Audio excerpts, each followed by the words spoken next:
The guns had fallen silent, yet the echoes of the Great War lingered in every corner of the 1920s world. The photographs that survived from those years are haunting reminders of a society struggling to breathe again after 4 years of unprecedented slaughter. In grainy black and white, you can see the faces of soldiers returning home, their uniforms ragged, their eyes hollow.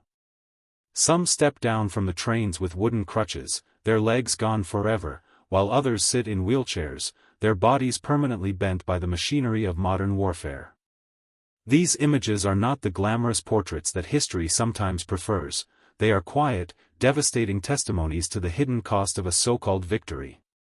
Behind every celebratory parade, behind every marching band playing triumphant tunes, were men and women carrying scars that could never be healed, and rare photos captured them in fleeting, unguarded moments, smoking a cigarette in silence, staring blankly at a bustling street, or holding a child with a trembling arm.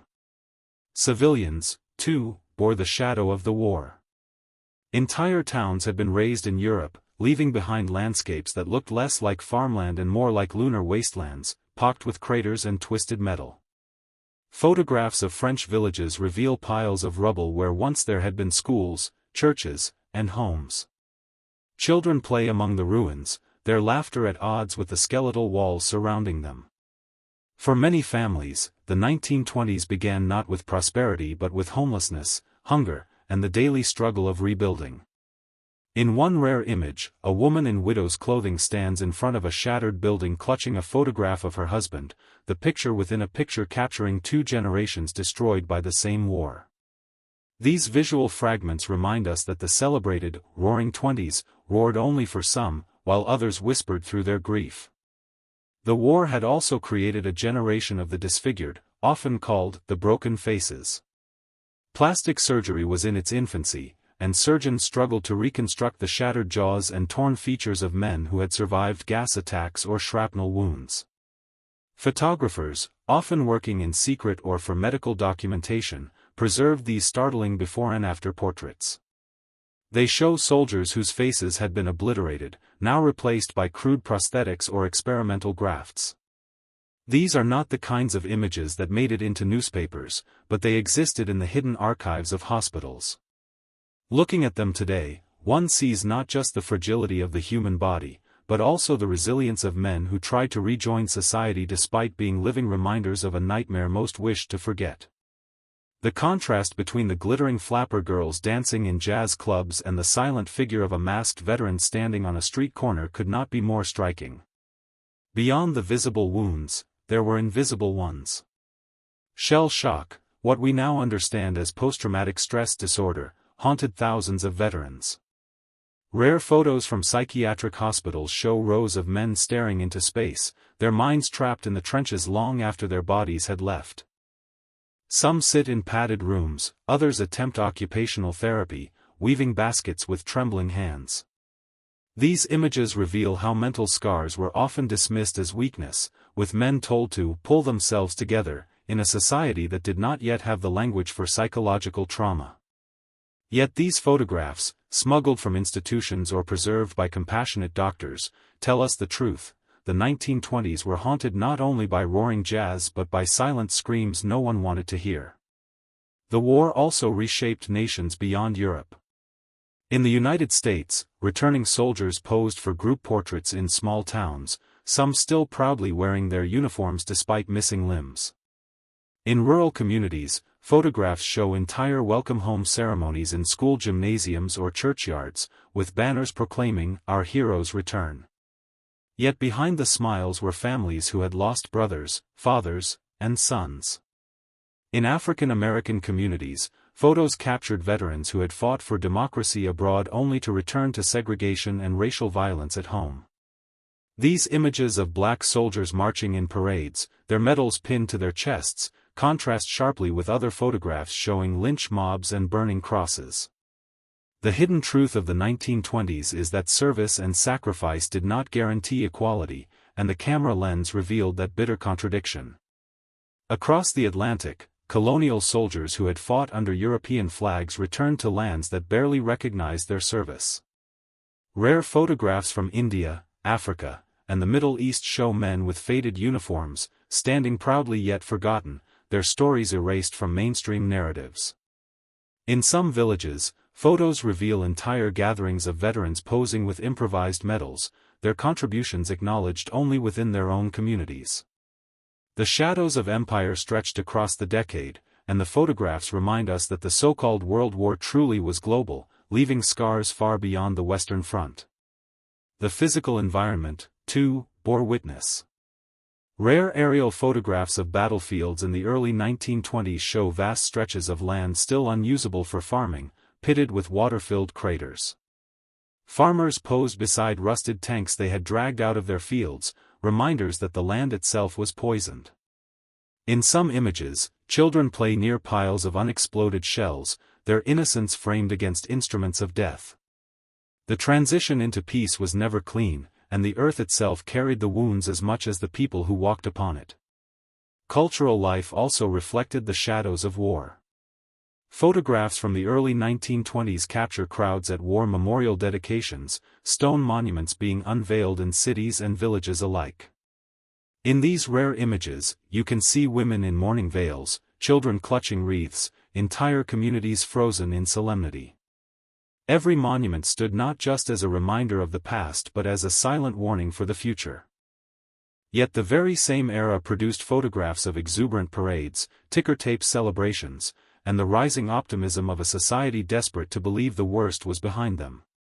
The photographs, when placed side by side, show the duality of the decade, sorrow and joy, mourning and celebration, the shadow of the war constantly woven into the fabric of everyday life. The hidden side of the post-war world is also revealed in photographs of political movements that gained momentum in this fragile landscape. Images of wounded veterans marching in protests, demanding pensions and recognition, sit alongside photographs of extremist groups exploiting post-war bitterness.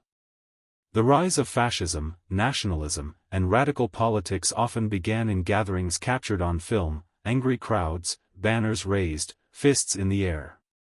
These photographs remind us that the shadows of the Great War did not end with the signing of peace treaties, they lingered and hardened, shaping the storms that would later engulf the world again.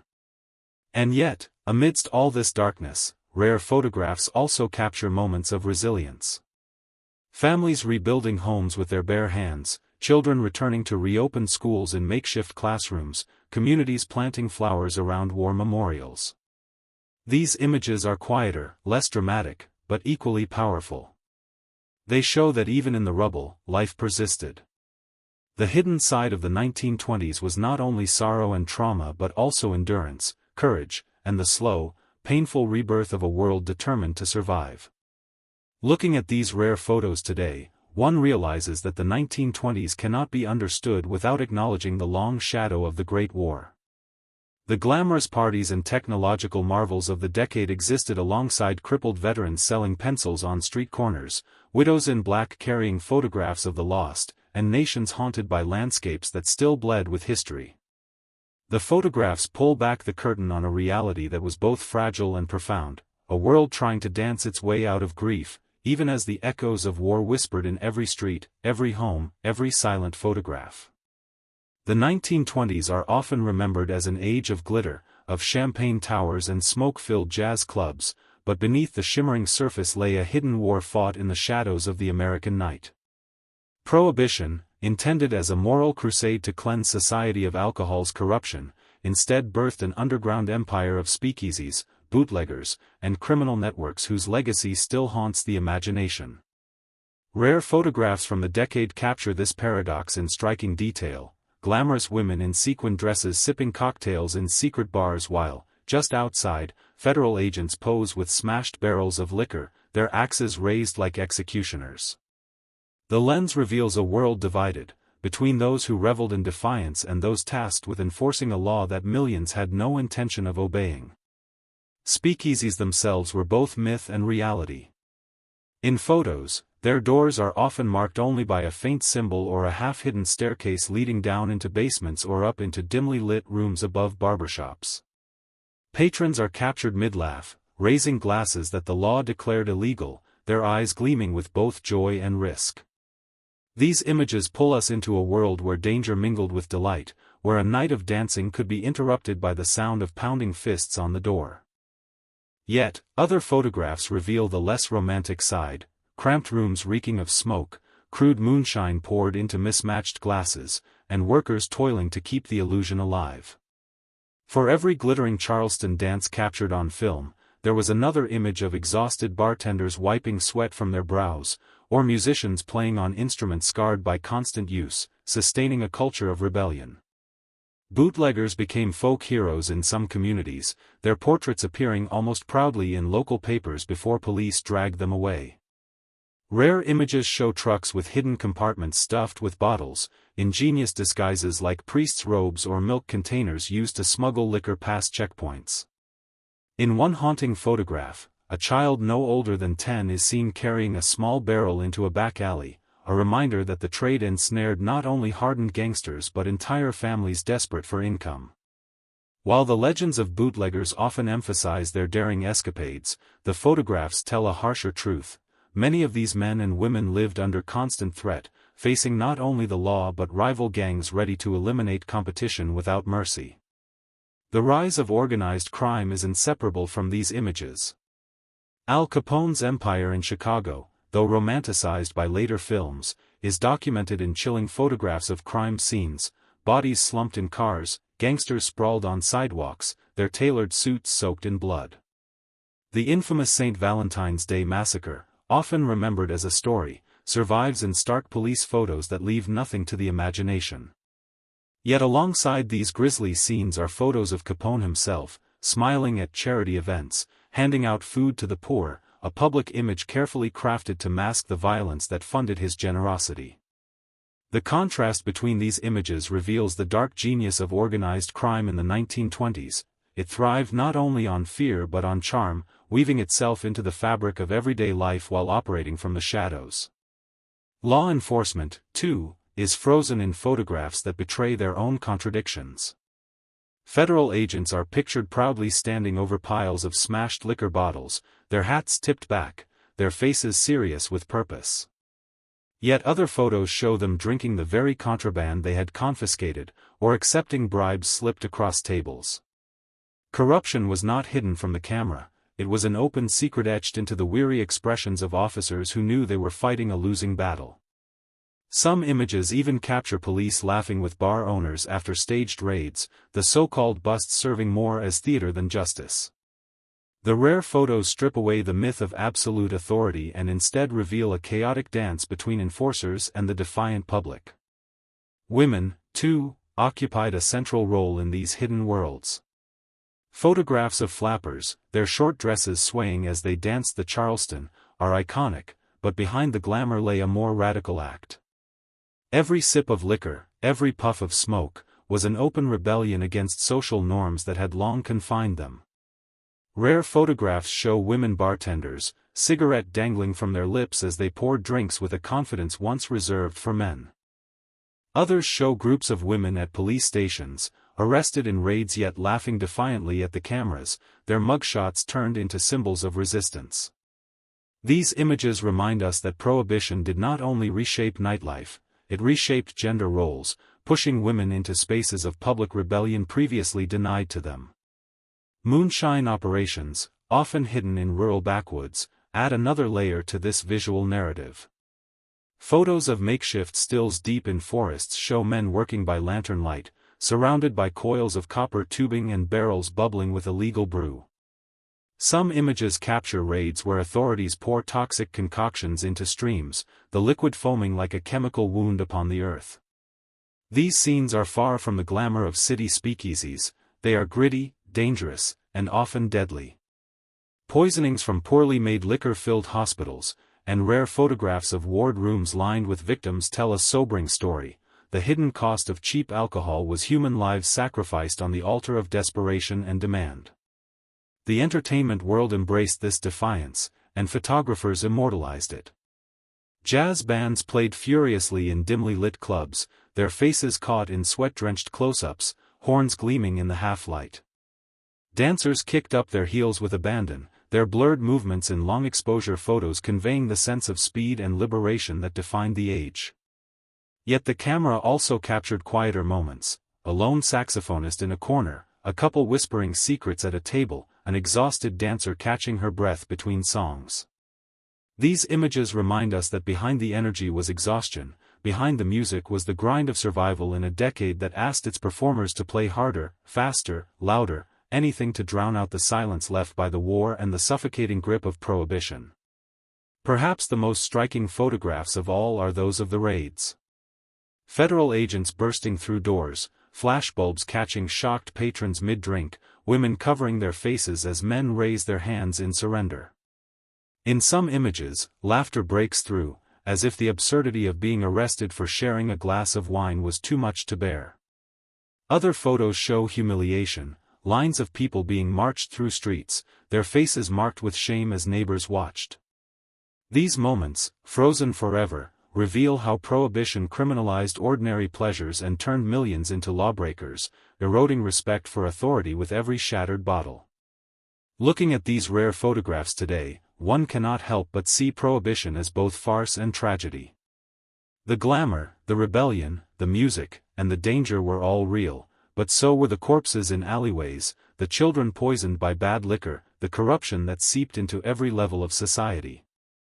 The hidden side of the 1920s was a world where the law itself became a stage for defiance, where cameras captured both the sparkle of champagne glasses and the shadows of violence lurking behind them. The photographs remind us that the era was never simply roaring, it was a constant duel between light and darkness, celebration and crime, glamour and grit, each frame a fragment of a story too complex to be reduced to myth. The photographs of Harlem in the 1920s reveal a world vibrating with energy, creativity, and resilience. At first glance, the images seem ordinary, a crowded street with vendors calling out their goods, a jazz band setting up instruments in the corner of a club, children chasing one another down a narrow alley. But when we look closer, when we allow these rare photos to whisper their truths, we see the heartbeat of the Harlem Renaissance, an extraordinary cultural awakening born out of struggle, defiance, and an unyielding belief in the power of art to transform existence. Every captured smile, every tired face, every blurred movement of a dancer's feet tells a story about Black America in a decade that promised freedom but still withheld it in countless ways. In one rare photograph, a group of writers huddle together in a smoky apartment, papers scattered across a small table. The lighting is poor, the furniture sparse, but the faces glow with determination. Langston Hughes, Claude McKay, Zora Neale Hurston, these names now carry weight, but in these photos they are simply young dreamers daring to reimagine the narrative of their people. They wrote poetry that confronted injustice, novels that celebrated identity, and plays that demanded recognition. Their portraits, captured in candid moments, remind us that the Renaissance was not a glamorous phenomenon but an everyday grind of words scribbled late at night, manuscripts rejected, and voices fighting to be heard in a world that tried to silence them. Music, of course, is inseparable from the imagery of Harlem. Jazz clubs like the Cotton Club or the Savoy Ballroom come alive in rare photographs showing packed dance floors, couples twirling with abandon, and musicians lost in the ecstasy of rhythm.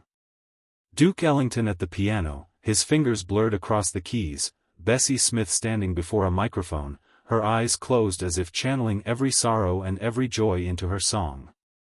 Yet for all the glamour captured in these photos, another reality lurks in the shadows. Many of these clubs were segregated, black performers entertaining white audiences, while black patrons were often excluded from the very spaces their culture had made famous.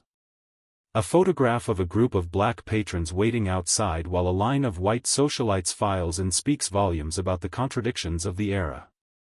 The Renaissance was a moment of cultural brilliance, but it unfolded in a nation still divided by the color line. Everyday life in Harlem was just as crucial to this hidden story. Rare images show overcrowded apartments, entire families living in a single room with thin walls and cracked plaster. Children are pictured sleeping three to a bed, mothers ironing clothes late into the night, fathers returning home exhausted from menial jobs that barely paid enough to survive. And yet, even in these photos of hardship, there is dignity. A woman adjusts her hat in a broken mirror, a boy proudly holds a book he borrowed from the library, neighbors gather on stoops to share laughter that defies despair. These candid moments remind us that the Renaissance was not confined to galleries and nightclubs, it was lived in kitchens, streets, and tenement stairwells, in the daily struggle to turn survival into art. The photographers who documented Harlem often did so with a sense of mission. James van der Zee, perhaps the most famous, left behind a vast collection of portraits that capture both the elegance and the pride of black families. His studio photographs show women in elaborate gowns, men in sharp suits, children dressed in their Sunday best. These images, carefully staged and beautifully lit, were statements of identity. Here we are, dignified and worthy, refusing to be diminished by stereotypes. But beyond the studio walls, Van der Zee's candid shots reveal another layer: street scenes filled with joy and chaos, funerals that brought entire blocks to a standstill, parades that proclaimed unity and resilience. His lens did not shy away from reality, it embraced it in all its complexity. Not all photographs, however, convey triumph. Some capture the simmering tensions beneath the surface. Police raids on speakeasies in Harlem targeted black-owned businesses disproportionately, and photographs of these raids show patrons being dragged into the street, faces marked with humiliation.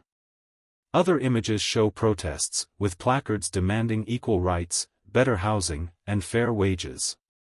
These rare photos are reminders that the Harlem Renaissance was not just an artistic movement, it was also political, a fight for visibility in a nation that preferred to look away.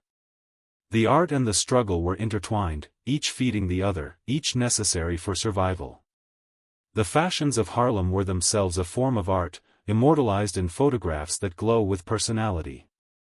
Women wore bold dresses, feathers in their hair, long pearl necklaces that swung as they danced. Men posed in tailored suits, hats tilted at confident angles, shoes polished to a shine. These were not simply clothes, they were declarations of presence, armor against a world that sought to reduce them. In group photos of dances and community gatherings, you can see how style became a collective language, a shared performance of identity and pride. Yet, if you look closely, you also notice the wear on the fabrics, the small tears in the seams, reminders that beneath the sparkle was the unrelenting weight of economic struggle. Religion and spirituality, too, were etched into the photographic record of Harlem. Churches overflowed, their pews packed with congregants who found in faith both solace and strength. Rare photos show gospel choirs mid-song, faces lifted toward the heavens, robes flowing in unison. Street preachers, captured on corners with outstretched arms, drew crowds who listened with rapt attention. These images reveal another side of the Renaissance. While art and literature flourished, so too did a spiritual resilience that anchored the community.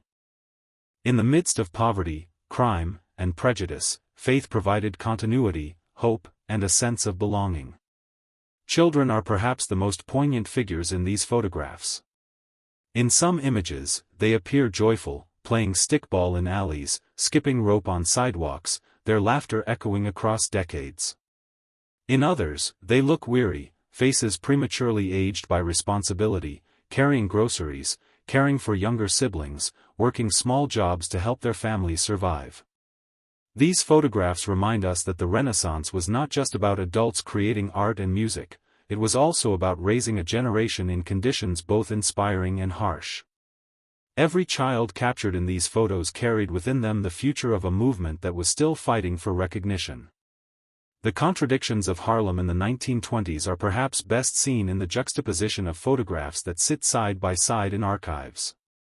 A glamorous portrait of Josephine Baker in a dazzling costume might appear alongside an image of men standing in unemployment lines. A photo of a crowded dance floor at the Savoy might be paired with another showing tenement hallways lined with buckets catching water from leaking roofs. This is the hidden truth. The Harlem Renaissance was both a triumph of spirit and a daily battle against crushing realities. The photos, rare and often overlooked, refuse to let us forget either side of the story. When we study these images today, we are struck by their vitality, their ability to capture fleeting moments that pulse with life.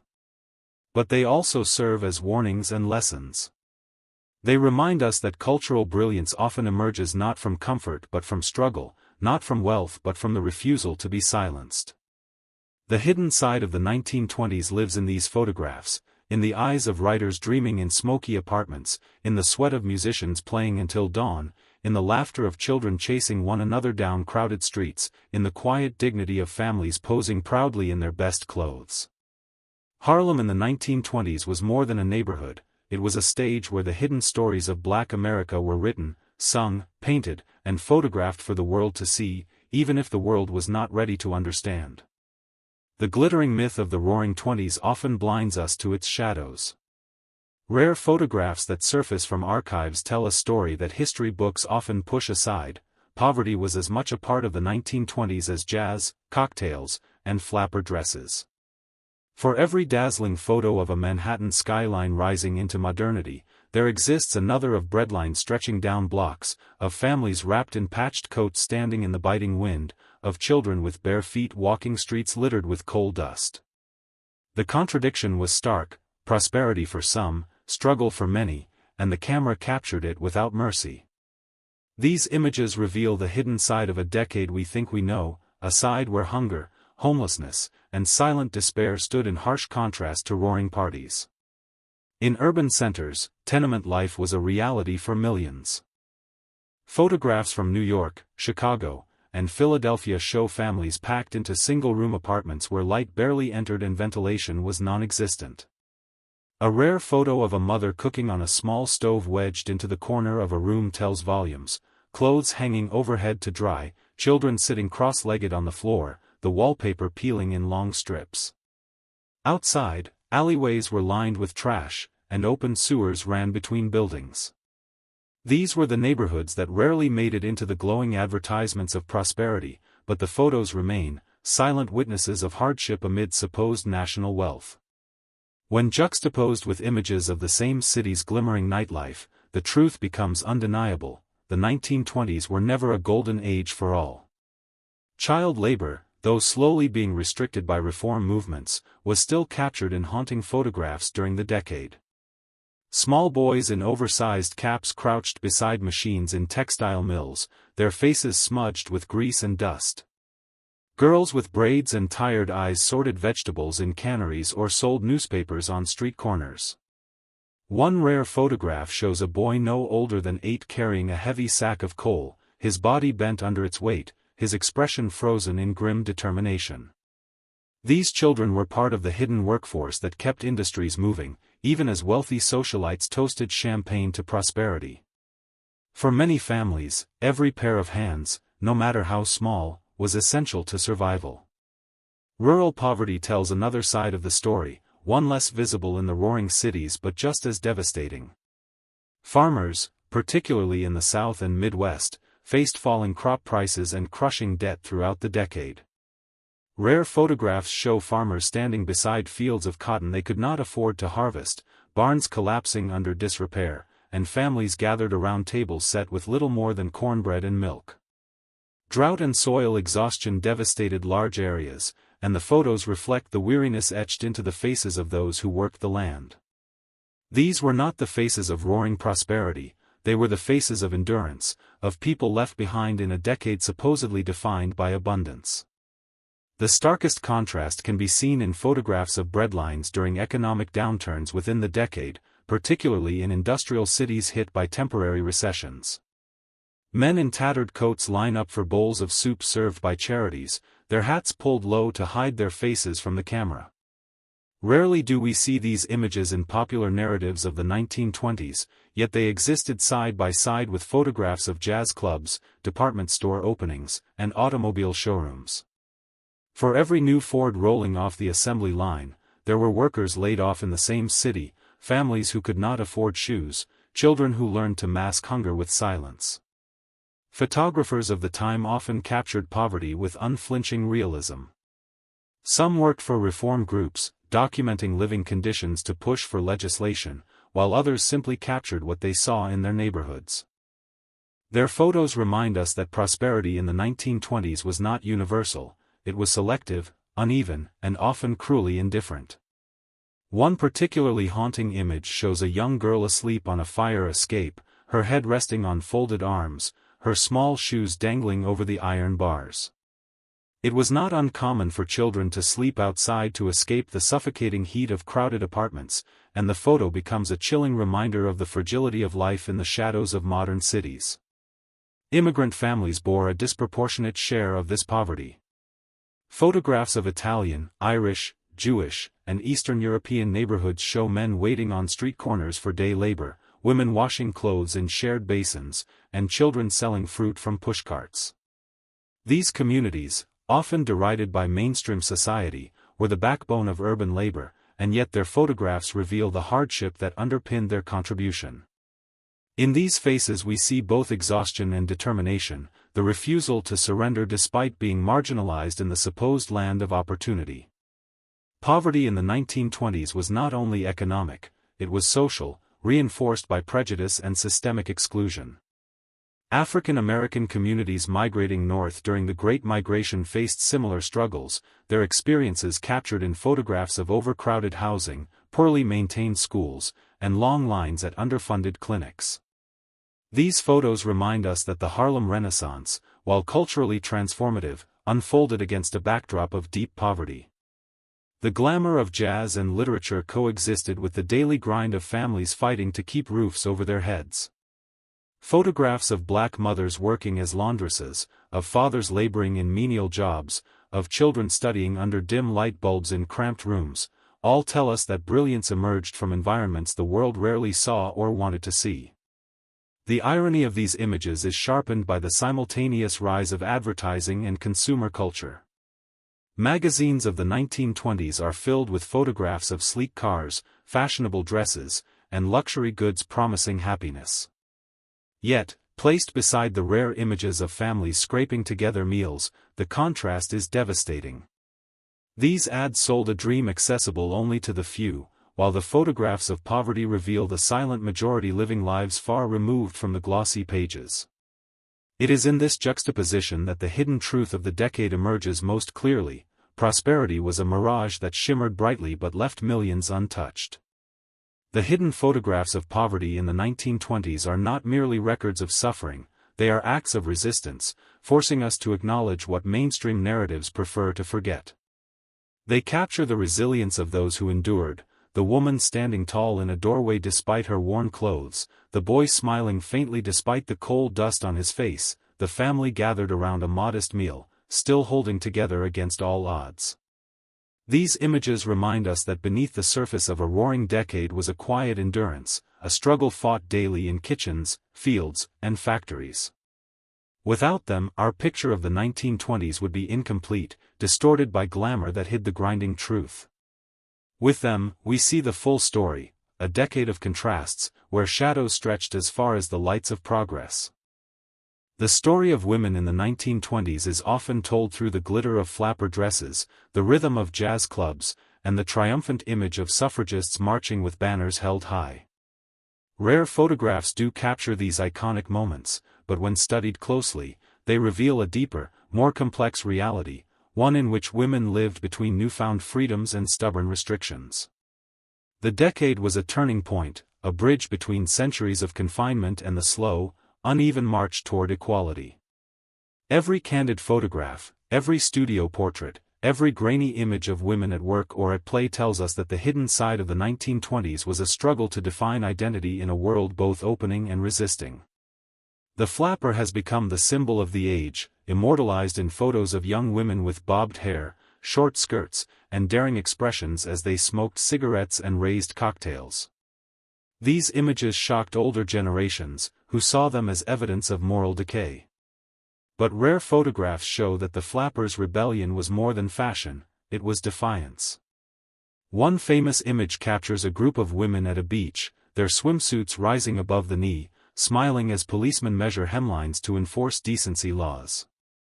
The laughter on their faces is both playful and radical, a rejection of the idea that society could dictate their bodies. Yet such images also reveal the backlash, the constant scrutiny, and the reality that women's freedom was policed in every sense of the word. Alongside this cultural shift, political progress had taken a long-awaited step forward. The 19th Amendment, granting American women the right to vote, had been ratified in 1920. Rare photographs of women lined up at polling stations for the first time capture the gravity of the moment: mothers holding children while marking ballots, elderly women in black dresses clutching purses as they entered voting booths, young suffragists proudly wearing sashes even after their long campaign had ended. These images remind us that democracy had finally opened its doors, but only partially. Many women of color, particularly in the South, still faced barriers through intimidation, discriminatory laws, and violence. Photographs of black women registering to vote in northern cities contrast sharply with images from the South where their rights were suppressed. The camera lens does not lie, it captures both victory and exclusion in the same decade. Women in the workforce were also redefining roles, and rare photos document their presence in offices, factories, and schools. Secretaries pose beside typewriters, nurses stand proudly in hospital wards, and teachers conduct classrooms filled with eager students. Yet other photographs tell the hidden side of the story: long lines of women working in textile mills for meager wages, female garment workers on strike, mothers balancing infants on their hips while operating machinery. These images remind us that economic freedom was limited, often confined to low-paying, labor-intensive jobs. One particularly telling photo shows a line of women at a telephone exchange, each hunched over a switchboard, their expressions weary. While celebrated as modern workers, they endured long hours and strict rules, earning little compared to their male counterparts. At home, women's lives reflected both change and continuity. Rare photographs of family gatherings show women as the anchors of domestic life, preparing meals, mending clothes, and raising children. The 1920s introduced new household technologies, electric irons, washing machines, refrigerators, that promised to reduce drudgery. Advertisements of the time celebrated these innovations, often showing smiling women in spotless kitchens. But candid photographs reveal that many households could not afford such luxuries, and women continued to labor over coal stoves and hand-wash laundry in crowded basins. The hidden truth is that the so-called revolution in domestic life was uneven, benefiting only those who could pay for it. Fashion, captured endlessly by photographers, became another battleground of identity.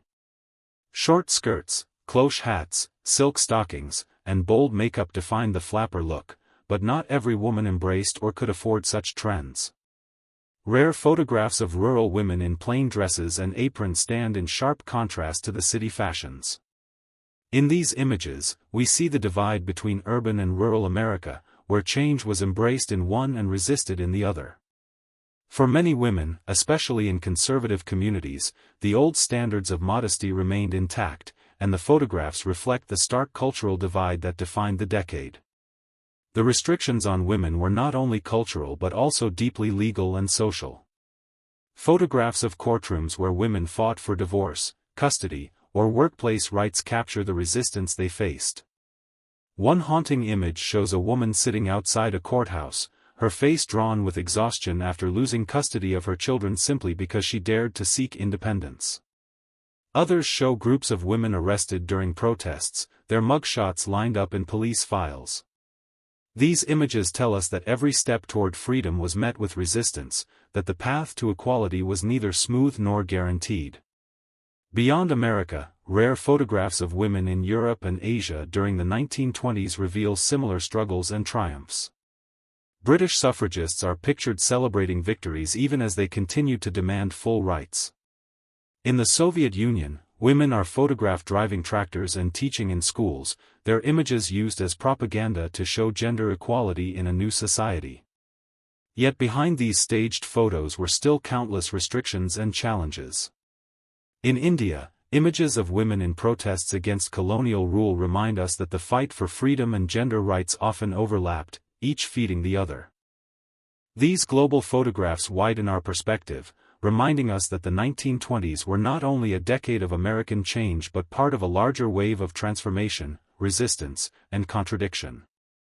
The private lives of women were also documented in photographs that rarely make it into history books. Snapshots of women laughing together on picnics, writing in journals, or practicing on musical instruments show the intimacy of their lives. These quiet moments, often captured by friends or family, reveal the humanity beneath the headlines. One rare image shows a woman in a modest apartment reading a novel, her expression thoughtful, her posture relaxed. It is an ordinary scene, but it tells us that beyond the noise of public change, women were also carving out personal spaces of reflection and identity. Perhaps the most striking contrast comes when we place photographs side by side, women dancing in sequin dresses under the glow of stage lights next to women standing in breadlines with children clinging to their skirts, women casting ballots proudly next to women turned away from polling stations, women working at typewriters in air-conditioned offices next to women hunched in sweatshops with no ventilation. These juxtapositions reveal the hidden truth, that the decade of liberation was also a decade of exclusion, that freedom was never equally distributed, and that photographs preserved both the progress and the unfinished battles.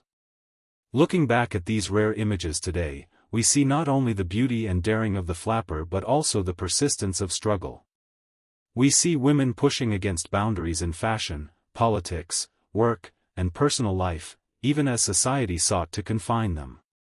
The 1920s were not simply a celebration of women's liberation, they were a battlefield of identity, a decade where every photograph tells a story of defiance, compromise, triumph, and heartbreak.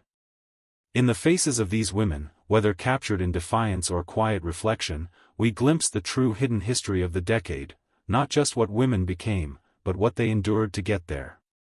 The photographs of organized crime in the 1920s strip away the romance that later films would weave around gangsters. They show us a world of cold ambition, blood on the pavement, and power built on fear. Yet they also reveal why men like Al Capone became legends in their own time, because they were as visible in charity lines and parades as they were in police files. The hidden side of the decade is etched into these images, where glamour and violence coexist in every frame, forcing us to see organized crime not as myth, but as a brutal reality that defined the Prohibition era.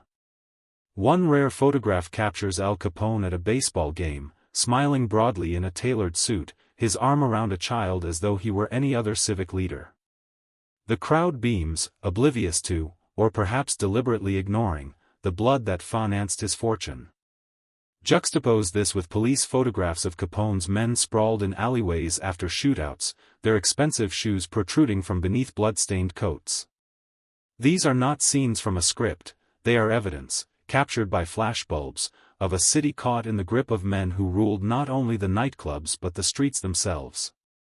The photos remind us that the mob thrived because it was both feared and admired, condemned in public yet quietly tolerated in private. The St. Valentine's Day Massacre in 1929 produced some of the most infamous photographs of the decade. Police images show 7 men lined up against a wall, riddled with bullets, their bodies crumpled on the cold floor of a Chicago garage. The starkness of the photos shocked the nation, laying bare the violence that Prohibition had unleashed. These photographs circulated in newspapers, their brutality undeniable, and they stripped away any illusion of gangster glamour. Yet even then, the myth of the gangster endured, because photographs of funerals showed mobs of mourners, long lines of cars, and floral arrangements spelling out names of the fallen as though they were soldiers in a noble cause. The contrast was startling. Men mourned as heroes in one photo, exposed as killers in another. Bootlegging itself appears in countless rare images, each one a glimpse into the ingenuity and danger of the trade. Cars with false floors, hidden compartments, and barrels disguised as milk churns line the archives. One particularly fascinating photo shows a church altar hollowed out to conceal bottles of whiskey, the sacred and the profane colliding in a single frame. Federal agents often posed proudly with their discoveries, raiding warehouses filled with crates, smashing open barrels while photographers captured the dramatic moment. Yet other photos tell a different story, agents laughing with bootleggers, or quietly slipping bottles into their own cars. Corruption was as photogenic as enforcement, and the camera reveals that the line between law and crime was blurred beyond recognition. The mob's presence in nightlife is frozen in photographs of speakeasies under their control. Waiters in tuxedos serve crowded tables, musicians play furiously, dancers blur across the frame in motion. These are not just images of entertainment, they are visual proof of the mob's grip on pleasure itself. Every drink poured, every band paid, every cigarette lit was underwritten by criminal enterprise. In one striking photo, a nightclub owner shakes hands with a police captain in front of the bar, a handshake that, in reality, was worth thousands in protection money. The photographs of nightlife are glittering, but they shine with the shadows of violence just beyond the frame. Funeral photographs, strangely enough, became iconic symbols of mob life. The deaths of gangsters were often public spectacles, and rare images show streets lined with mourners, floral tributes towering over coffins, and expensive cars stretching for blocks. These funerals were not simply about grief, they were performances of power, reminders to rivals and to the public that organized crime was untouchable, its reach extending even into the rituals of death. Yet there are other photos, more private, where widows and children weep quietly beside coffins, their grief raw and unperformed. These images cut through the myth, revealing that behind every gangster story was a family shattered by violence. The photographs also expose the reach of organized crime into everyday businesses. Groceries, laundries, and taxi companies appear in images where detectives stand outside shuttered doors, businesses destroyed for refusing to pay protection. One chilling photo shows a bombed-out storefront, shards of glass glittering in the street, bystanders staring in horror. Organized crime was not only about liquor and gambling, it was about extortion, a reign of fear documented in photos of burned buildings, bullet-riddled shop windows, and terrified owners testifying in court. These images reveal the cost of resistance and the invisible tax imposed on ordinary people by the empire of crime. Mugshots from the 1920s tell yet another side of the story. Rare photographs of young men barely in their 20s, slicked hair, and sharp suits, eyes hardened for the camera, remind us that gangsters were not born, they were made in the crucible of poverty, prohibition, and opportunity. Some smile defiantly in their photos, others look away, but each face is a fragment of a larger system. These mugshots, lined up in police archives, show how organized crime recruited from the margins of society, offering wealth and status to those denied it elsewhere.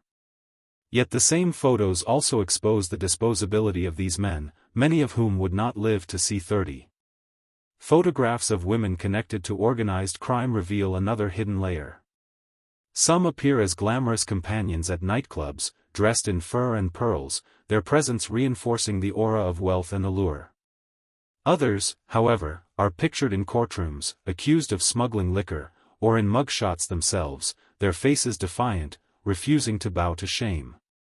These images remind us that women were not merely bystanders in the underworld, they were participants, sometimes victims, sometimes collaborators, always part of the tapestry of crime that defined the decade. Looking at these rare photographs now, nearly a century later, the myths of organized crime dissolve into something darker, more human, and more complex. The camera caught the smile of Capone handing out food to the poor and the cold eyes of his men standing over bodies. It captured the joy of speakeasy dancers and the terror of bombed-out storefronts. It froze funerals that doubled as parades of power, and it preserved mugshots of boys who would not see old age. The hidden side of organized crime in the 1920s was that it was not separate from society, it was woven into its very fabric. The photographs show us that the mob was not a shadow world, but an open empire, built in plain sight, immortalized in images that speak louder than myth ever could. The 1920s were an age of speed, invention, and machines that promised to transform daily life.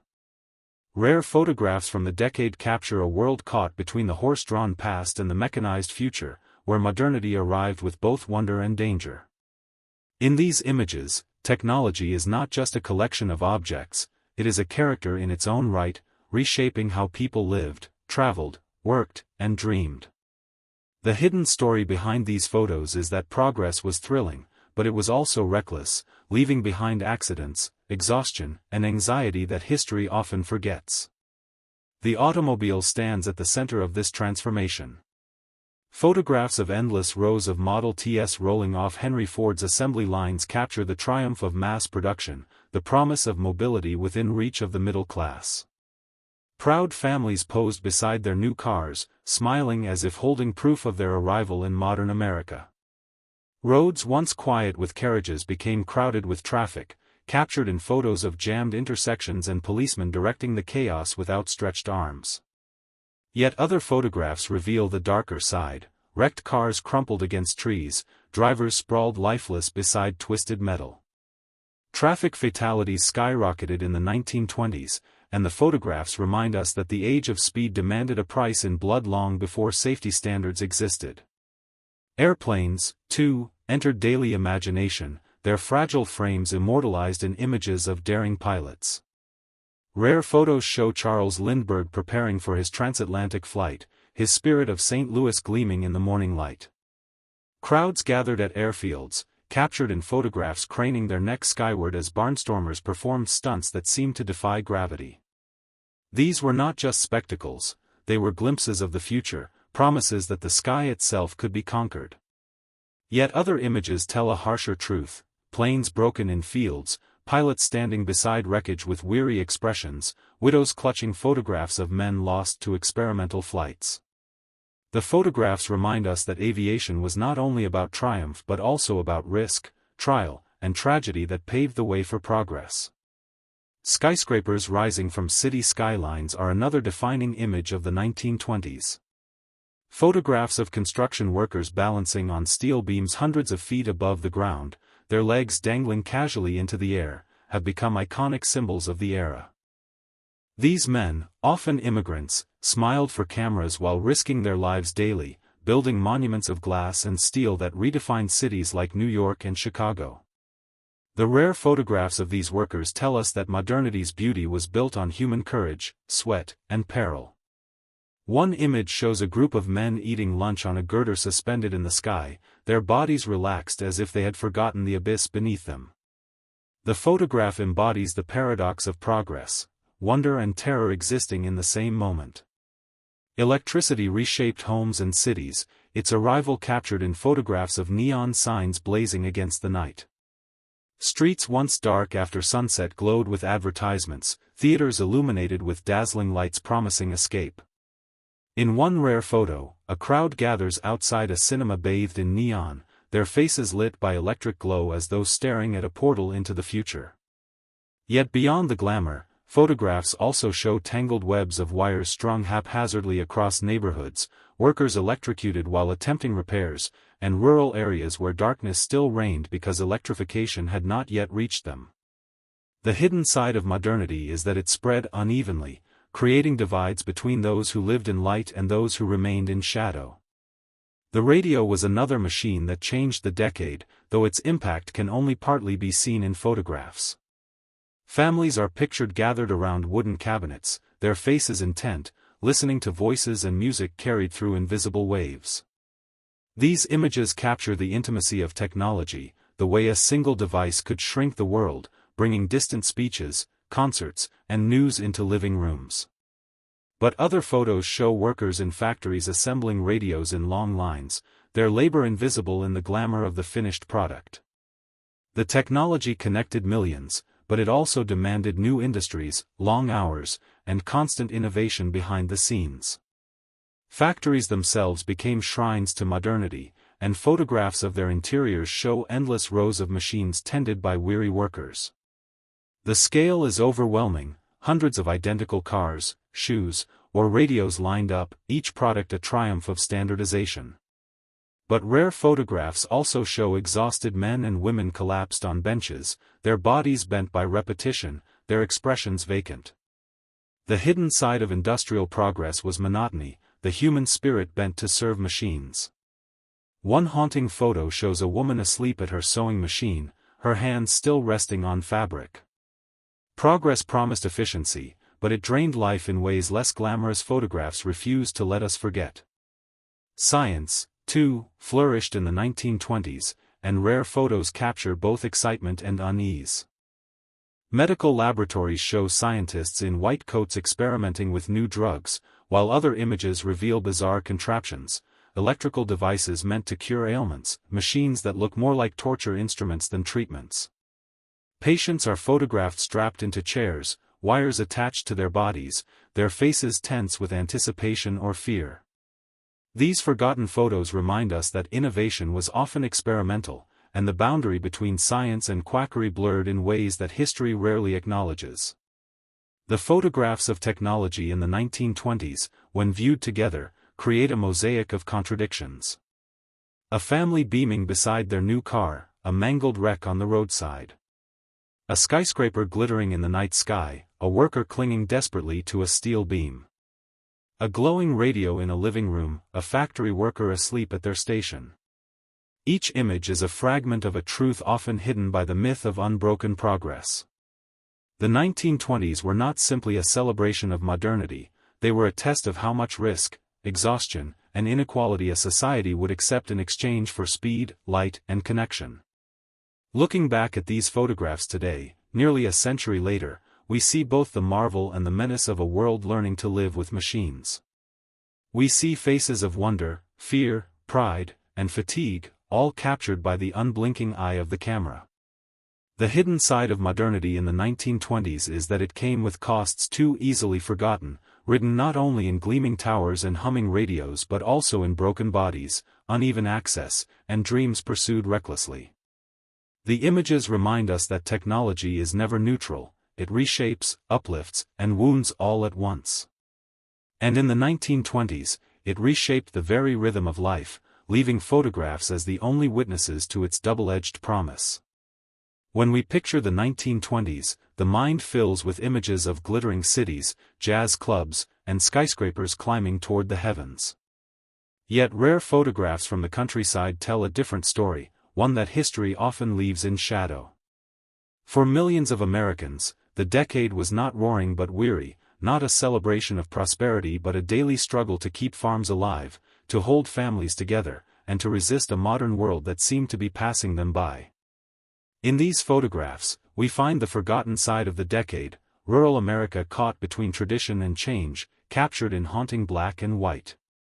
In one striking photo, a farmer stands in the middle of his barren field, his hands shoved deep into empty pockets, staring at rows of withered crops. The soil beneath his boots is cracked, dry, lifeless. The prosperity of the Jazz Age did not reach these lands. Instead, farmers endured falling crop prices and mounting debts. Photographs from the time show barns leaning precariously, paint peeling, doors hanging loose on rusted hinges. Families posed stiffly in front of their homes, faces etched with the fatigue of endless work that yielded little reward. Their clothes are worn, their boots caked with mud, their expressions grim but dignified. These images remind us that while cities boomed with automobiles and neon lights, vast stretches of the country faced quiet collapse. Children, too, appear frequently in these rural photographs, their lives a stark contrast to the glamorous images of flapper youth. One photo shows a boy no older than 10 guiding a plow behind a mule, his small frame dwarfed by the weight of the task. Another captures girls in patched dresses carrying buckets of water from wells, their bare feet sinking into the dust. Schoolhouses, when photographed, often appear run down, with one room serving dozens of children of varying ages. Teachers pose sternly beside their students, their blackboards scrawled with lessons, while outside, farm work waits to reclaim the children's time.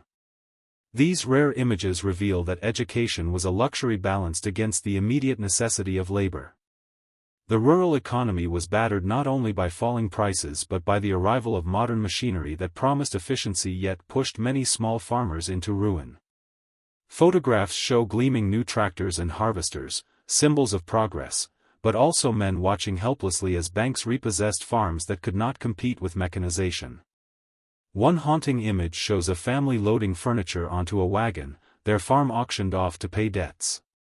The father's shoulders sag, the mother clutches a baby, the children stare blankly at the ground. These photographs, rarely included in the celebratory story of the 1920s, remind us that progress often advanced at the expense of those left behind. Religious revivalism surged in these rural communities, and photographs of open-air tent meetings reveal crowds of men, women, and children seated on wooden benches, listening intently to fiery preachers.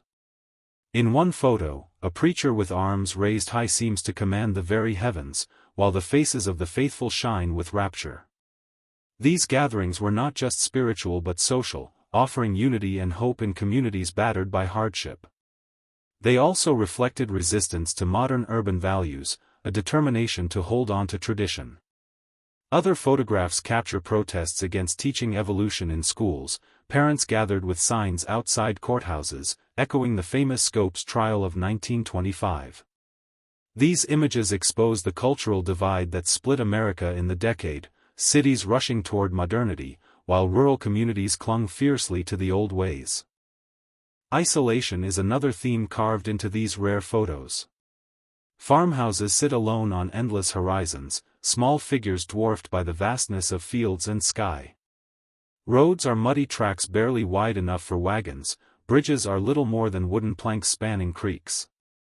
One evocative photo shows a woman standing alone at a mailbox at the edge of a dirt road, her dress whipped by the wind, as though waiting for news from a world that seemed far away. Radios and newspapers began to shrink distances, but in many rural homes, photographs remind us that silence and solitude remain dominant. Families depended on each other, with community gatherings captured in images of harvest festivals, barn dances, and church picnics, small, joyous moments carved out of hardship. African American farmers in the South faced even harsher realities, and rare photographs tell their stories with painful clarity. Families pose beside shacks with dirt floors, their children barefoot, their tools primitive. Sharecropping kept many trapped in cycles of poverty little different from slavery, and the photographs reveal weary faces staring into cameras with a mixture of pride and resignation. Yet other images show resilience. Families gathered for church services in wooden chapels, women dressed in their finest clothes for Sunday portraits, children holding books with quiet determination.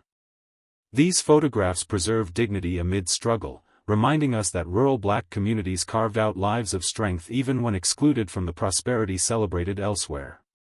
Immigrant farming communities also appear in the photographic record: Polish, Italian, Scandinavian families settling in the Midwest, carving livelihoods from the soil. Group portraits taken outside clapboard houses show large families, their clothing blending old-world styles with American practicality. These images tell us that the dream of ownership drove many to endure hardship, though the photos also reveal the fragility of that dream. Crops failed, debts mounted, and many found themselves at the mercy of banks or landlords. Still, the photographs testify to perseverance, to the stubborn belief that hard work might yield stability, even when the odds were stacked against them. The contrast between rural and urban America becomes clear when we set these photographs side by side. While city dwellers posed with radios, electric appliances, and fashionable clothes, rural photographs show kerosene lamps, hand-woven quilts, and dresses mended again and again. Where city streets glowed with neon, rural roads were swallowed by darkness after sunset. The photographs refuse to let us forget that the nation's prosperity was uneven, its story divided between those who had access to modernity and those left holding on to traditions for survival. And yet, not all rural photographs are marked by despair. Many capture moments of joy and continuity, children laughing as they splash in creeks, families gathered for harvest feasts, young couples courting at barn dances. These moments, frozen forever, remind us that even in hardship, life carried on with resilience and warmth. One photograph of a group of women quilting together radiates companionship, their smiles breaking through the monotony of daily labor. Another shows boys playing baseball in a field, their bats improvised from branches, their joy unrestrained. These images remind us that rural life was not simply deprivation, it was also community, endurance, and small pleasures carved out of struggle. Looking at these rare photographs today, we see the hidden side of the 1920s, not a decade of universal prosperity, but one of deep divides. The camera reveals that rural America lived in shadows even as cities basked in light, that tradition and modernity collided daily, and that survival often meant clinging to faith, community, and hard work against relentless odds. The forgotten photographs of farmhouses, families, and fields remind us that the story of the decade is incomplete without them, that the Roaring Twenties were not roaring everywhere. In the silence of these rural images, we hear the resilience of those who endured, their lives preserved not in neon lights but in the stark, honest frames of forgotten photographs. The 1920s are often painted in gold and glitter, but the photographs that survive tell us another story, one steeped in shadows, in marches by torchlight, in hatred dressed in robes and uniforms. The hidden side of the decade was political extremism, fueled by fear and prejudice, etched forever into rare images that history cannot erase. These photographs reveal that while jazz played in crowded clubs and skyscrapers reached for the sky, millions gathered in rallies of intolerance, chanting slogans, burning crosses, and insisting on walls where others hoped for bridges. The camera caught both faces of the decade, and the darker one demands our attention. One of the most chilling sets of photographs comes from the Ku Klux Klan. At its peak in the 1920s, the Klan boasted millions of members, and the photographs capture the scale of their resurgence. In one, thousands of robed figures march down Pennsylvania Avenue in Washington, D.C., their pointed hoods glowing white beneath the sun. Families stand on sidewalks watching in silence, some cheering, others frozen in unease. In another, hooded members gather at night around a blazing cross, the flames reaching toward the sky as children look on from the crowd. These images strip away any doubt. Extremism was not confined to shadows, it paraded openly, photographed proudly, woven into the very fabric of the decade. Lynchings, too, were documented in photographs that remain among the most disturbing of the era. Some images were turned into postcards, grotesquely shared as souvenirs, the cruelty doubled by the act of remembrance. The rare surviving photographs show victims hanging from trees while crowds gather below, some smiling, some pointing, some with children perched on their shoulders as though attending a festival.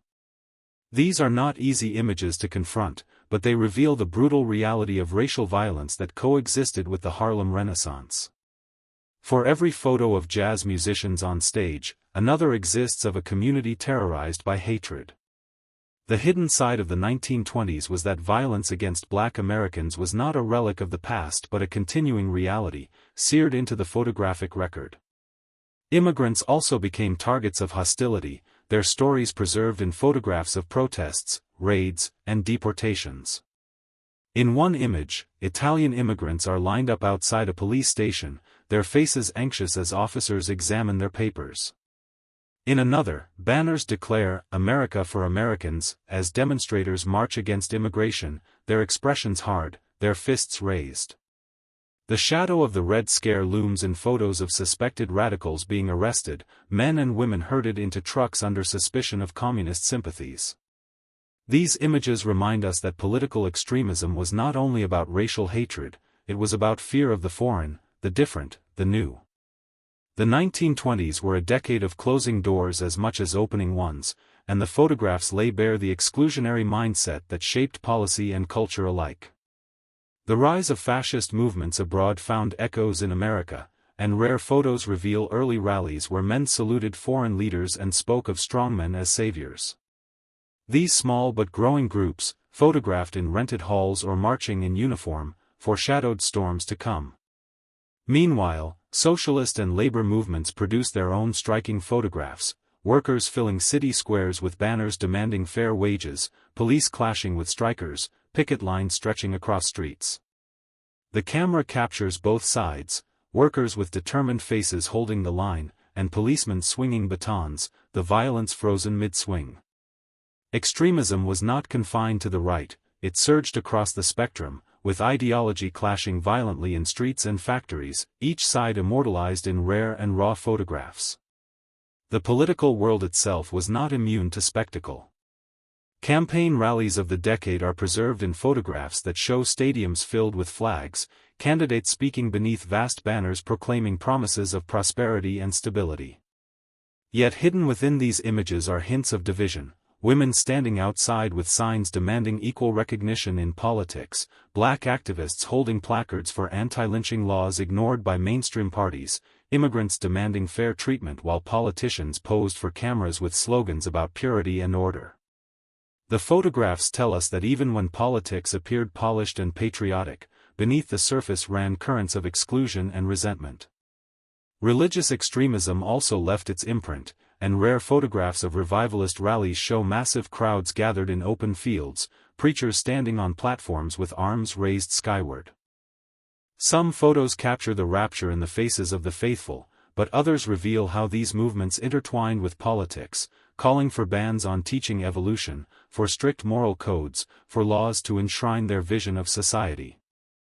The Scopes trial of 1925 was photographed extensively, images of Clarence Darrow and William Jennings Bryan locked in debate, crowds pressing against courthouse walls, reporters fanning themselves in the Tennessee heat.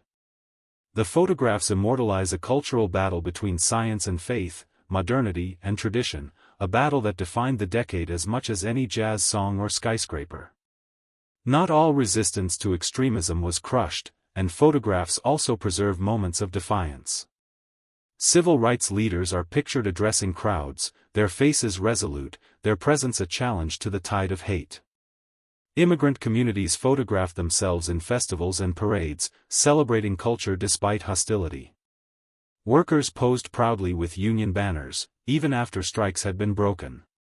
These images stand as quiet counterpoints to the photographs of violence and hate, reminding us that resistance was constant, that hope flickered even in darkness. The juxtaposition of these photographs, of Klan parades and Harlem jazz, of lynching postcards and suffrage marches, of immigrant raids and immigrant festivals, tells the real story of the 1920s. It was a decade not only of progress but of polarization, not only of freedom but of fear. The photographs remind us that the optimism of the age coexisted with its deepest anxieties, and that extremism thrived not at the margins but at the center of society. They force us to confront the myth of universal joy, replacing it with a more complex truth. The 1920s were haunted by hatred, and that hatred was proudly photographed, preserved, and paraded for all to see. Looking back now, nearly a century later, these rare images are warnings as much as records. They show us how fragile progress can be, how quickly fear can turn to violence, how hatred can cloak itself in spectacle and ritual. The hidden side of the 1920s was not simply intolerance but the way intolerance was normalized, made visible, and even celebrated. In the faces frozen by the camera, whether grim with hate or resolute with defiance, we see the battles that defined a decade, battles whose echoes still reach us today. Not all photographs of the 1920s dwell in extremes of wealth or poverty, glamour or violence. Some of the most revealing images are the simplest ones, snapshots of everyday life captured without pretense, offering a glimpse into the ordinary moments that history books rarely preserve. These photographs remind us that behind the jazz clubs, the breadlines, the parades, and the protests, there was still the rhythm of daily existence, children at play, couples strolling hand in hand, vendors calling out their wares. It is in these small, unguarded moments that the decade becomes human, not just a collection of grand narratives but a lived experience shared by millions. In one photograph, a group of children play stickball in the middle of a crowded street. Their shoes are scuffed, their clothes patched, yet their laughter seems almost audible as they lean into the game, faces alight with concentration. Behind them, horse-drawn carts share space with shiny new automobiles, the clash of old and new life unfolding in the same frame. These images tell us that childhood in the 1920s was a blend of innocence and resilience, lived out in alleyways, on stoops, and in tenement yards where imagination made up for scarcity. Another photograph shows girls skipping rope on a sidewalk, their braids flying as bystanders pause to watch, smiles breaking across tired faces. In such photos, we glimpse the persistence of joy even amid hardship. Couples appear often in the photographs of the decade, captured in both posed portraits and fleeting candid shots. One rare image shows a young man and woman leaning against a lamppost, his arm draped casually around her shoulder as she smiles shyly at the camera. They are not flappers or gangsters or politicians, just two people enjoying a stolen moment of tenderness. Other photographs show couples walking in parks, sitting on benches, sharing ice cream cones outside corner shops. These quiet images remind us that even in an age of turbulence, romance endured, unremarkable yet profound in its simplicity. Love did not roar like jazz or march like protest, it whispered, steady and persistent, caught in photographs that speak across the decades. Street vendors were another constant presence, their photographs capturing the pulse of urban life. Men with pushcarts piled high with fruit, women selling flowers from baskets, children hawking newspapers with headlines blaring stories of prosperity and scandal. In one photograph, a man stands beside his cart loaded with pretzels, his face weathered but dignified, while a line of customers stretches down the block. In another, a boy no older than 12 holds stacks of papers as he shouts into the crowd, his small body dwarfed by the chaos of the city around him. These images tell us that everyday survival was woven into the fabric of city streets, where commerce, labor, and human connection met in the hum of daily exchange. Public spaces reveal themselves in countless photographs, parks filled with families on Sundays, beaches crowded with swimmers in modest bathing suits, amusement parks alive with rides and laughter. One particularly striking image shows rows of men in bathing costumes lined up on a pier, poised to dive into the water as onlookers cheer. Another captures the whirl of a carousel, children's faces blurred with delight. These photographs remind us that even in times of economic divide and cultural tension, leisure was not lost. People sought out escape, however brief, and the camera preserved those moments of release, where the weight of the world seemed to lift for a few hours. Workplaces also appear in the quieter photographs, showing not only factories and offices but small businesses that sustain neighborhoods. A shoemaker bends over his bench, his tools spread out around him, his hands steady as he repairs a sole. A seamstress sits by a window, light falling across her shoulders as she stitches carefully. A barber grins at the camera while trimming a customer's hair, his shop decorated with mirrors and posters.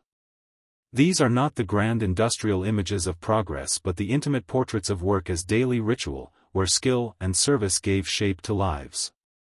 They remind us that modernity was not only built in assembly lines but also in the humble shops that lined every block. Festivals and community gatherings bring another layer to the photographic record. In small towns, parades filled streets with floats, marching bands, and banners, while families lined sidewalks to cheer. Photographs of county fairs show farmers proudly displaying livestock, children clutching balloons, couples riding Ferris wheels under strings of lights. These images reveal continuity, traditions carried forward even as the wider world seemed to change at dizzying speed. The everyday life of communities was stitched together through these gatherings, and the photographs capture the pride, the laughter, and the small-town rhythms often overshadowed by urban noise. In homes, photographs tell intimate stories of ordinary evenings. Families sit together in living rooms, the glow of a lamp lighting faces as fathers read newspapers and mothers darned socks. Children sit cross-legged on rugs, listening to the crackle of a new radio or playing board games on the floor. Kitchens are photographed in moments of preparation, women stirring pots while children set the table.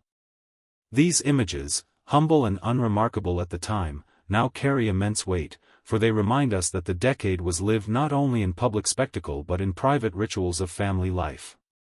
History is made in parliaments and ballrooms, but it is also made in kitchens, bedrooms, and living rooms, where the rhythm of daily existence unfolds. Perhaps the most revealing photographs of everyday life are those that capture unposed humanity: a man asleep on a park bench in the heat of summer, a girl feeding pigeons on the steps of a library, a street musician playing violin for coins while passers-by pause to listen. These images are fragments of a forgotten world, yet they feel timeless. They tell us that beneath the headlines and the myths, people lived ordinary days filled with small joys and quiet struggles. They remind us that history is not only about movements and revolutions, but about the texture of daily life, moments that may seem insignificant yet carry the essence of a time.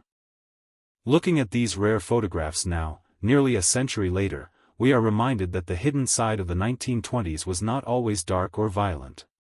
It was also intimate, ordinary, human. The photographs show us children laughing in streets, lovers leaning into each other, families gathering around tables, vendors calling out to customers. They reveal a decade not only defined by excess or extremism but by the persistence of life itself, lived one day at a time. In these unguarded images, the noise of the roaring decade fades, and what remains is the quiet heartbeat of humanity, steady and enduring across the years. The 1920s were not only a decade of jazz, speakeasies, and skyscrapers, they were also an era of strangeness, of obsessions and fads that swept across communities and vanished almost as quickly as they appeared. Rare photographs of these oddities survive, capturing moments so peculiar that they feel surreal today. They remind us that beneath the serious struggles and cultural awakenings of the decade, there was also a hunger for novelty, a fascination with the bizarre, and a willingness to embrace the eccentric. The hidden side of the 1920s is often found in these images, snapshots of human curiosity, desperation, and sometimes sheer absurdity. One of the strangest obsessions of the decade was flagpole sitting. Photographs show young men perched atop tall poles, hundreds of feet in the air, sometimes for days or even weeks at a time. In one rare image, a crowd gathers below to watch a sitter wrapped in blankets on a narrow platform, his legs dangling dangerously over the side. Another shows a teenager eating breakfast while suspended above a busy street, waiters hoisting up trays with ropes. This fad, bizarre as it seems, reflected both the daring spirit of the age and its appetite for spectacle. The photographs freeze the absurdity of it, the sheer impracticality, and yet also the crowd's fascination, their upturned faces mirroring society's need for distraction in a world still recovering from war. Dance marathons were another craze that filled the decade with both excitement and exhaustion. Rare photos capture couples locked in endless embraces, shuffling across dance floors for hours, sometimes days, without rest. In some images, women lean heavily on their partners, their feet dragging as judges look on with stopwatches. In others, contestants collapse mid-dance, carried out by attendants as spectators cheer. What seems at first like entertainment takes on a darker edge in the photographs, the exhaustion etched into faces, the desperation in eyes that reveal these contests were often less about fun and more about survival, with prize money drawing the unemployed and the destitute. These haunting photos show how the line between amusement and exploitation blurred, and how crowds found both fascination and cruelty in watching bodies pushed to their limits. Freak shows and sideshows also thrived in the 1920s, their photographs revealing the fascination with the unusual and the grotesque. Images show bearded ladies posing proudly, sword swallowers frozen mid-act, and performers with physical deformities presented as spectacles. One haunting photograph shows conjoined twins smiling at the camera, their expressions warm despite the stares they endured daily. Another captures a so-called human oddity, sitting in a cage as curious onlookers peer in. These images tell us that while the decade prided itself on modernity, it also indulged in ancient fascinations with the abnormal, treating human difference as entertainment. Today, these photographs carry both the weight of exploitation and the dignity of performers who carved identities out of the roles society forced upon them. Medical oddities of the era also appear in rare photos, strange treatments, bizarre contraptions, and experiments that now seem shocking. Photographs show patients strapped into devices meant to cure everything from arthritis to mental illness, electric helmets, vibrating chairs, machines that look more like instruments of torture than medicine. In one particularly eerie image, a child stands inside a contraption that blasts ultraviolet light, her body glowing eerily as doctors look on.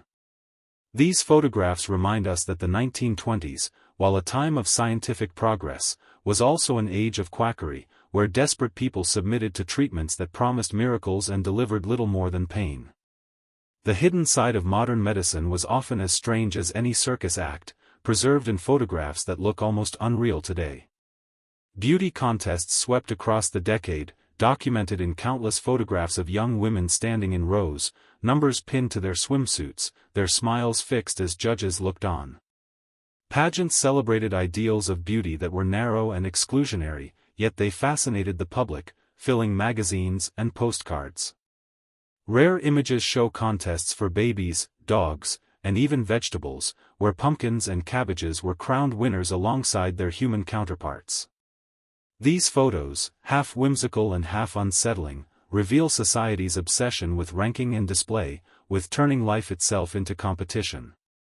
In the frozen smiles of contestants, we glimpse both ambition and vulnerability, the hidden pressures of a culture that demanded perfection on stage while ignoring the realities off it. Sports also produce strange moments, immortalized in rare photographs that capture both triumph and absurdity. Images show men wrestling alligators in staged spectacles, or boxers fighting blindfolded for the amusement of crowds. Another photograph captures a baseball game played on stilts, players wobbling as they swung bats and chased balls. These images remind us that entertainment often veered into the bizarre, driven by the public's insatiable hunger for novelty. The photos freeze the comedy and the danger, leaving us to wonder how much was sport and how much was desperate spectacle in an age where amusement was both an escape and a business. Even the world of fashion carried its oddities. Rare photographs show women in gas masks during bizarre fashion shows, models wearing dresses made of newspapers, or men parading in costumes that now look like caricatures of futurism. These experimental displays, often staged for photographers, reflect the era's fascination with both innovation and absurdity. They remind us that the 1920s were not only about elegance but about play, about pushing boundaries of taste and reason alike. One of the most unsettling collections of photographs from the 1920s shows spiritualist seances. Images reveal groups of men and women sitting in darkened rooms, hands clasped, eyes wide as supposed mediums conjured spirits. Some photographs show ghostly figures, double exposures that gave the illusion of apparitions, while others reveal floating tables or ectoplasm oozing from mouths, a spectacle created for the camera as much as for the seance. These images remind us of the desperation to believe, the hunger for connection with lost loved ones in the wake of war and influenza. Whether fraud or faith, the photographs capture a strange intersection of grief and performance, a haunting oddity that feels both tragic and surreal. Looking at these forgotten oddities today, we see a decade not only of progress and conflict but of eccentric escapes. The rare photographs of flagpole sitters, exhausted dancers, sideshow performers, beauty queens, and spiritualists tell us that the 1920s were filled with quirks as much as with crises. They remind us that human beings, no matter the era, crave novelty, spectacle, and distraction, sometimes at the cost of dignity or safety. The hidden side of the 1920s is not only found in politics or poverty but in the strange pursuits that defined leisure, in the oddities that made people laugh, gasp, or shake their heads. These images, frozen in time, show us that history is never only serious, it is also peculiar, unpredictable, and endlessly surprising. The photographs of the late 1920s, when viewed with the knowledge of what was to come, feel like silent warnings. They capture a society convinced of its own prosperity, dazzled by its own reflection, yet blind to the cracks spreading beneath its feet. Wall Street towers gleam in sunlight, stock tickers were in crowded offices, and brokers stand confidently on the steps of the New York Stock Exchange. Rare photographs freeze the optimism of the era, men in sharp suits smiling at cameras, women crowding department stores to buy on credit, advertisements plastered across streets promising endless abundance. But alongside these images are others, subtler and darker, farmers standing in empty fields, banks foreclosing on small businesses, and families already showing signs of strain. The seeds of the Great Depression were being sown in plain sight, and the photographs preserve both the glitter and the rot. One rare image shows a brokerage office filled with eager faces, men and women alike hunched over ticker tape machines, pencils scratching furiously as they tracked stock prices. The air looks tense even in stillness, a frenzy contained within narrow walls. Another photograph captures a long line of investors outside a brokerage house, waiting for updates, their faces a mixture of greed and fear. These were the years when ordinary people poured savings into the stock market, convinced that wealth was only a few investments away. The photos, when studied now, carry an eerie foreshadowing, optimism painted across faces that would soon be lined with despair. Credit, too, transformed the decade, and photographs tell its story with uncanny clarity. In department store archives, we find images of shoppers crowding counters, clerks wrapping boxes, signs advertising, "Buy now, pay later." Automobiles, radios, and household appliances filled photographs of family life, but many of these goods were purchased on credit that stretched beyond means. One haunting image shows a repossession wagon parked outside a modest home, furniture being loaded as children watch from the porch.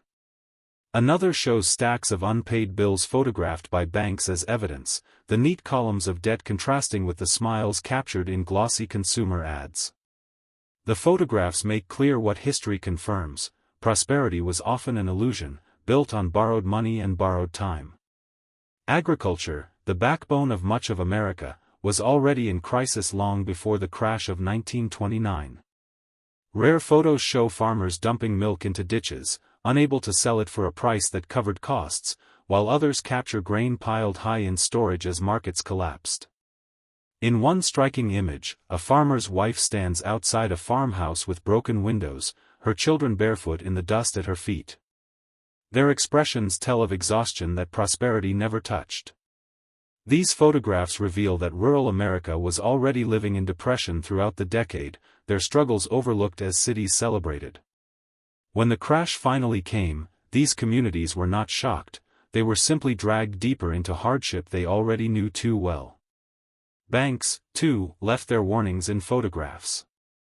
Images of proud bankers standing in front of grand marble institutions project confidence, but other photos show something different: long lines of depositors waiting nervously outside small-town banks after rumors of instability spread.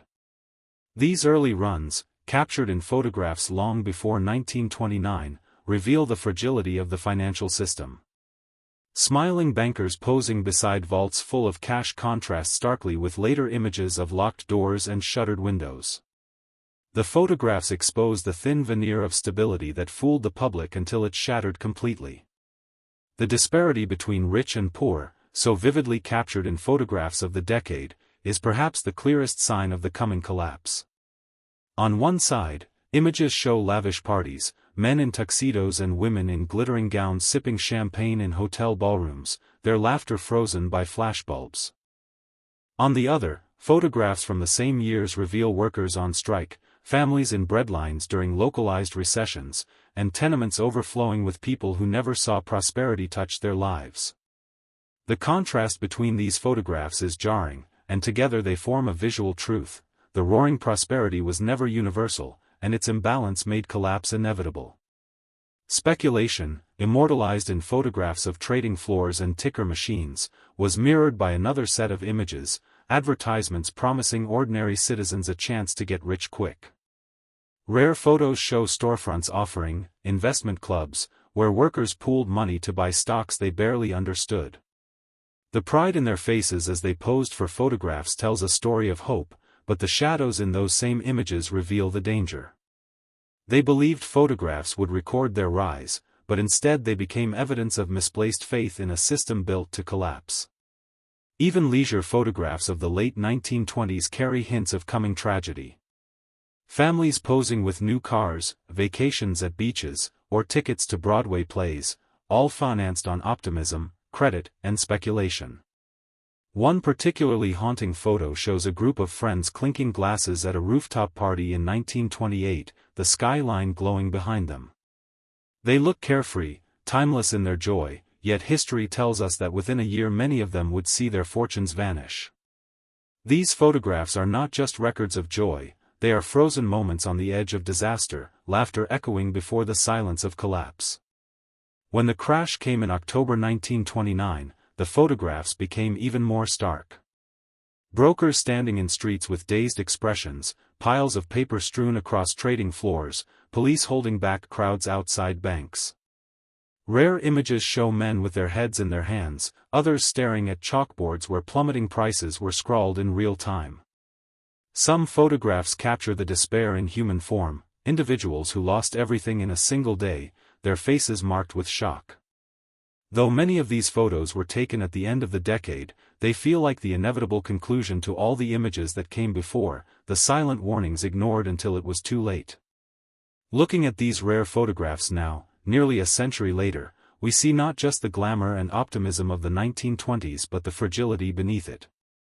The decade's hidden side was the instability lurking behind every smile, every new purchase, every stock investment. The photographs remind us that prosperity can be an illusion, that societies often dance at the edge of collapse without realizing it. The seeds of the Great Depression were not invisible, they were captured in plain sight, in the smiles of overconfident investors, in the desperation of farmers, in the thin lines of depositors outside shaky banks. History preserved these moments in black and white, and they remain as warnings written in light and shadow. Prosperity built on imbalance cannot last, and the camera never lies.